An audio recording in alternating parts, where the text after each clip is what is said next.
Hi guys, here we are with lovely Ferasha Isidora, the Vice President of Sakurabana, the Serbian Society for Promotion of Japanese Pop Culture and Anime.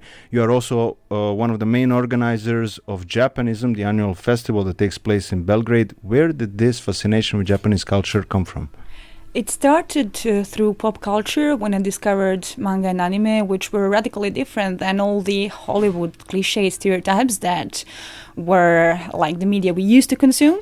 Then it turned into a love for the country and curiosity to discover what kind of a culture came up with all those weird ideas that we can see in manga and in anime. And then when we started building Sakurabana, when we started working with the younger generation of audiences, it turned into a passion for the community, into the idea that we are here to develop something for the younger guys who are interested in alternative pop culture and who have difficulties to find what they're like in the mainstream media and in the wide culture of Serbia. So this is how it all started. Have you ever been to Japan?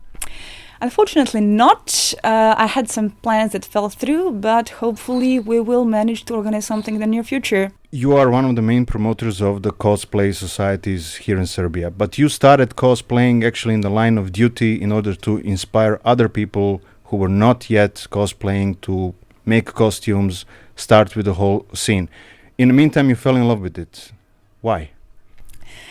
It is a great challenge to do a proper cosplay because I think that a lot of people do not focus on the word play and the very notion of cosplay. They think it's mostly about the costume. However, for me, cosplay is very close to theater, to this immersion in the character, to actually get into somebody else's skin, to do the body language properly, to have the posture, to look at the world through someone else's eyes. And this passion for acting, which I harbored from my childhood, really emerged through cosplay, and it amuses me to go through this process of transformation, of becoming the character. So it's not just about the costume for me, it's about the characters themselves and how I adapt myself to be someone else.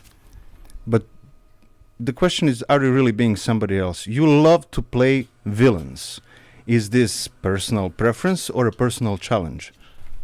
Well, apart from having a resting bitch face, which is, by the way, very good for my skin, I do have a preference for villains because I found them very often more charismatic, more fun, better dressed, and more complex because, as I said, I like getting into the personality of the character that I cosplay. So knowing all the good sides and the bad sides of a character, all the, hidden agendas, dreams, frustrations, what made them into a villain is something that helps me to bring the character to life. And I think that villains are often much more complex, especially in the media that I like to watch and to consume, than the heroes or the protagonists. So this is why I found myself in the villains. And by the way, the villains are much more glamorous.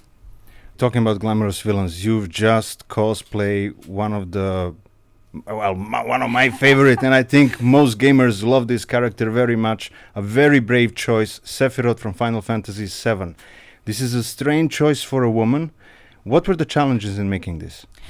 The biggest challenge was how to do the body modifications because obviously I'm quite a girly girl, and even though Sephiroth has this perfect, typically Japanese Bishonen face of a beautiful man, he has a very manly body.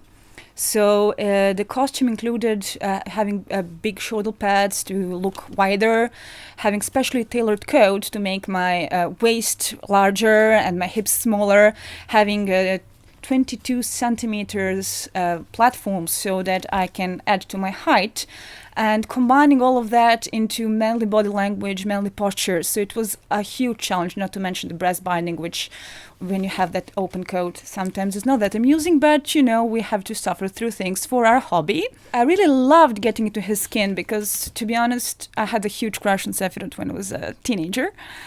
And going through that transformation was turning myself into somebody that I find attractive as a man. It may sound a bit narcissistic, and I'm sure that dear old Freud would have a field trip with the entire concept. But it was a huge challenge to become the object of my own desire, if you see what I mean with this very complex costume that I pull off. You are now becoming the face of Althemy for the month of August.